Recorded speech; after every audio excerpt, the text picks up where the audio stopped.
This morning I'm joined by Nicola Baily Gibson from Outside Design, and she is a very good friend now and member of my networking group focused on property. Yeah. And if anyone can add value to a garden and a property outside, it's Nicola. So please share with us a little bit about what your business does. Okay, predominantly what we do is help homeowners unlock the potential of their outside spaces, and we meet lots of clients who may have a beautiful property. The interiors or the exterior of their house is great, it's in a wonderful location, but the garden just doesn't work, and it doesn't work for, say, a family lifestyle or busy professionals or retirees, because each person has different needs and wants.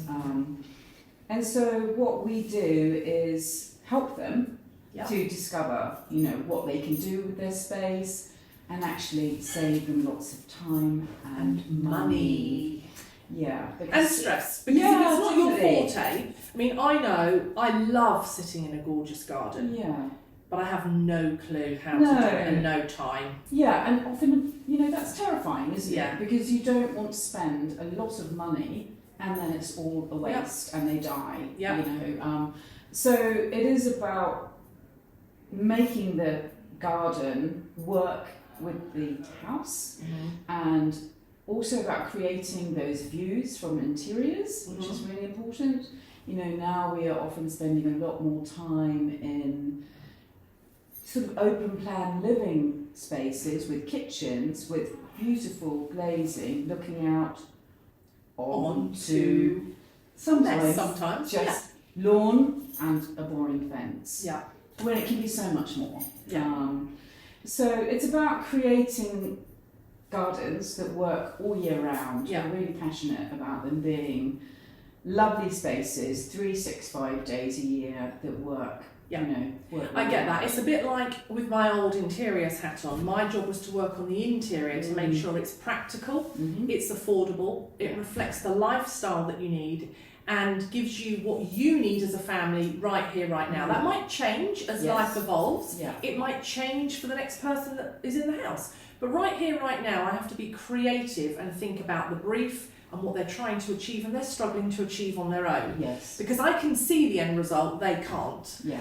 And I always used to say to them, the inside should be really reflective of the outside and vice versa, because your garden is an extension of your living space. And although we don't get to use it in the UK very often because of the weather, when we do get to use it, it would be beautiful if it looked amazing. And I'm rubbish. Literally every plant I kill, I die. Everything dies. I have to fake everything in the house because I forget to water it. I never know what to put in the garden. I think, that'll come up next year. And by next year, it's just a dead, pile of nothing. So you do everything from, tell us about the process. So if someone wanted to have a stunning garden, what is the process that they would go to engage with you and end up with their dream garden? The process, it starts with a consultation and finding out what your needs are, your wishes are, the dream scenario. Yes. And then we can guide our clients on how much that is going to cost right from the get-go, so that we're clear with managing expectations, because gardens are very expensive. Yes. And then from there we, define their brief, and then we start designing the garden. So that requires getting a scaled plan of the property as it exists. Yep. So we know levels, we know where doors are, windows, big existing trees, that sort of thing. Anything that's in that space, and then the magic happens. And that's what I love. I love transforming a blank canvas into something amazing. And also I think what a lot of people don't realise, and it's probably a bit similar to the interior design, when it's not yours, it's really easy for me to go, well, that's in the wrong place. Yes. And that looks great, but it would look better over here. Yes. So often it's not a case of wiping out everything and starting again. We quite like being able to use some existing things if they are, wonderful. So do the design plans, and that includes visuals, mood boards, decisions about materials that are going to be used in the garden to create terraces, pathways, pergolas, hot tubs, water features. The list is long, Yeah. you know, it can be. And from there, then we also then design all the planting palettes. So choosing plants. So you've just said you're not a very confident gardener. No. Well, that's good for us to know. Yeah. You know, so we would be designing, you know, bulletproof planting. There is such a thing. Yes, they exist. I can still manage it, trust me. No. I think that's one of the nicest things is so often our clients go, oh, you know, I'm rubbish, I kill everything, it's awful. You transform their garden and then they are not daunted, they're not scared by it anymore, and they love it. Yeah. And actually they probably start to get a passion for caring for it and nurturing it. They do. Because when it's like a monumental problem to start with and It's you don't know where to daunting. start, it's daunting. Yeah. And if you break it down and have some expertise and help you and guide you to get it how you want it to look, Yeah. the nurturing and the maintenance becomes much of a less scary Oh, concept, doesn't it? Absolutely. You know, and that's where we're experts. You know, Yeah. we know that if someone like you, we need to say, right, Lisa needs over 80% evergreen planting. Yes. Because otherwise it's going to require more maintenance. And you would then leave me with this is what you have to do along the way Yep. to look after it. So you give me Absolutely. some kind of care Yeah, advice. a maintenance schedule. Good. So we handle everything. So from you know the design package of the plans, we then introduce to all our trusted landscapers, contractors that we have a great working relationship with. Yeah. We trust them that they're going to build the garden how we want it to be built. They're lovely people. So it was a nice experience, and that's taken many years to get to that place. And while the build is going on, we're on hand throughout to make sure that, you know, everyone's happy, because it is sometimes can be quite upsetting. Yeah. It's, you know, there's a lot going on, it's muddy, there's machinery, you're making big holes. It's a bit like any sort of building project, really. Yeah. And they don't have the visualization of being able to see the end result, which is how you and I, with our backgrounds, we see the end result very clearly in our heads. It's not difficult, but that's because we know what we're doing. Yeah. But when you're not in that situation, you look at it and think, oh my lord, what on earth is going on? How's that ever going to look like that? But you would have provided them, I guess, with some kind of CGI imaging of how the end visual looks like. Yeah. And I guess the other two things is, I guess you can adapt advice, so you will give them a budget of what that's going to cost to do to achieve the aspirational look. But if that wasn't within their affordability, you'd be able to give them an alternative and say, well, for your budget that's X, we can do this instead. So you could tailor your service to do something at least. Absolutely, and ideally we're having those conversations right from the get-go so that we know that we're working together to achieve the right result. But often, you know, many of our clients have spaces that are enormous, and there's simply no way that you could do it all at once. So we then have suggestions for phasing the work. So this year, okay, we're going to concentrate on this side. Next year, we will do this side. Following year, this border down the back. But by having the plan, in 5 years' time, nobody would know that you had phased works. Yes.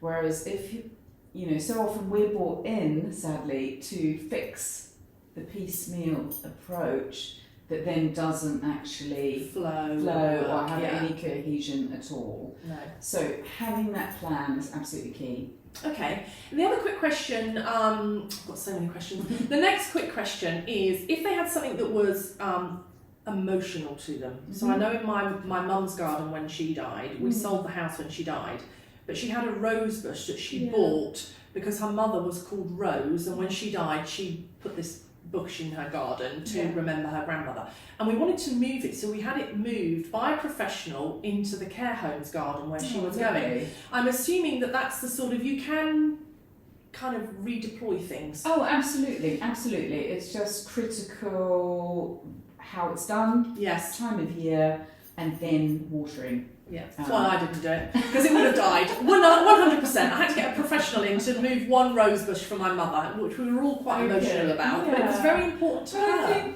Yeah, and I think that's one of the nicest things about gardens, because it can transport you back to a place, a holiday, a person with the scent of a flower. Yeah, absolutely. All those things, you know, when you're on holiday and you remember the smell of jasmine or something somewhere warm. I'm glad you said that. That's why my daughter's called Jasmine. So my favourite smell when you have these diffusers in your house and these I love the smell of a jasmine diffuser. So when we were going through names, that's her name. Yeah.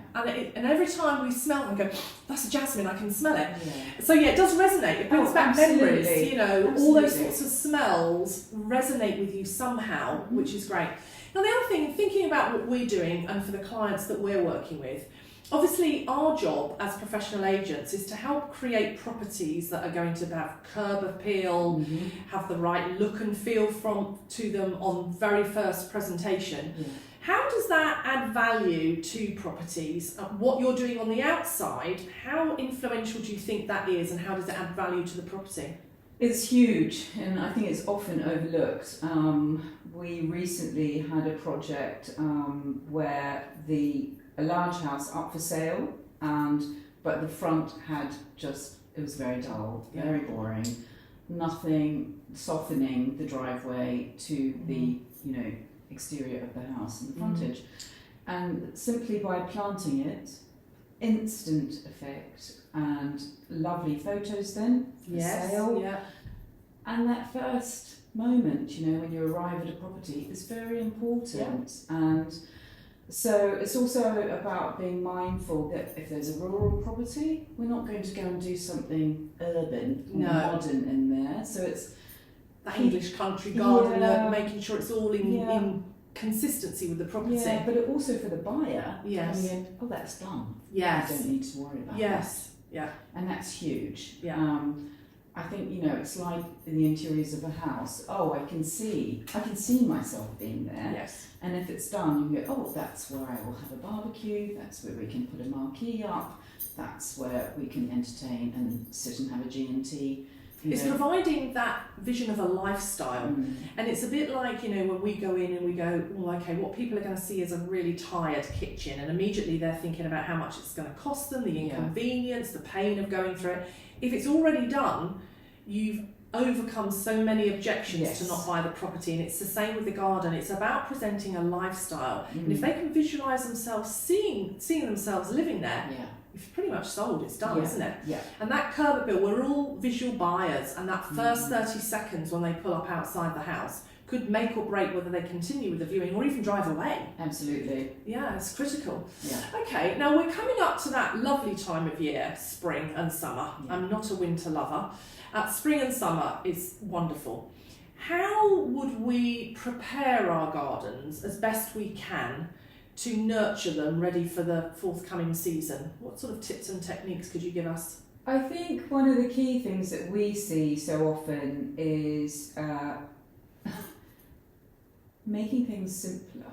Okay. Often it's decluttering a garden. And I think there's a tendency for lots of people who are maybe not green-fingered, put something in a pot. Yeah, hundreds of pots. Yeah. Hundreds of pots. It's like, I know somebody like get rid of the I'm not going to mention it, but I know somebody like that. Because then they actually require so much work to keep alive compared to a plant that's in the ground. Yeah. So, and also again, it's that being mindful of being cohesive to the property. So often we see a lovely rustic old traditional building with really modern pots in it and just jars. So it's just little things like that, sprucing up boundaries, lawn care, it's about, and putting furniture in the right place, making sure it's not right hard up against a door coming out, having nice flow, but less is more often. Yeah, it's exactly the same. There's so much consistency and commonality between the insides and the outside. Doing a plan of how you enter a living room and how you mustn't have come into the back of the sofa and all those sorts of things. Spatial planning is as key as the colours. People get hung up on the colours and what's the wallpaper going to look like and what's the curtains. Well, first let's take a step back and think about spatial awareness. It's exactly the same. same. So Yeah, we often find people are moving straight to, oh, what furniture and candles can I have and what will the flowers look like? I'm not even thinking about them. Yes. I want to think about what you're looking at from the inside, you know, where there's sun, where there's shade, where you would have a terrace, how big that needs to be for what you want to do on it. Do you want a sofa? Do you want a dining table? Yeah. And the journey. Yes. Having a journey is really important. So often you go out into a garden, there's nowhere to go. No. You can be there, but there's actually nowhere to go. Yeah. So creating a bench at the end of a path that you've walked onto some arches to then look back at the house. You know, that sort of thing. So lots of seating areas are actually really important. Before we end, I could talk to you about this all day. It's fascinating, and as I said, I love the outdoor space, and it's your kind of expertise that would just bring my home to life, because I think that's what people forget, is it's an extension of your home. Yes. Don't ignore it and think it's an afterthought. It's very much part of it. If you're not using it and embracing it, you're missing a high proportion of the property. Adds value to your property financially, but adds value to your lifestyle. I think, you know, that it's huge, the clients who just are amazed when they have their garden done. Yeah. They said, I never used to go out there. Yeah. Now I'm out there all the time. I love it. So it adds value to your living and your lifestyle while you're there, and it adds value to the property when you exit. Yeah, Good you can point. definitely expect to have a 10% or 15% uplift Perfect. on your property value if you have a great garden. Okay, well, before we have to draw this to a close, just whereabouts do you operate? How can people find you, and where would they need to live to take advantage of your services? We're based in, we sort of do all the home counties really, so Surrey, Hampshire, Berkshire are our key points, and you can find us on LinkedIn, Instagram, and our website, obviously at outsidedesign.co.uk. Perfect. It's been a joy talking to you. I look forward to this coming out with all the, because what you're really good at is the before, the interim and the after. The transitional process is amazing. So thank you for taking the time to come and join us today. It's been a pleasure. Thanks so much, Lisa.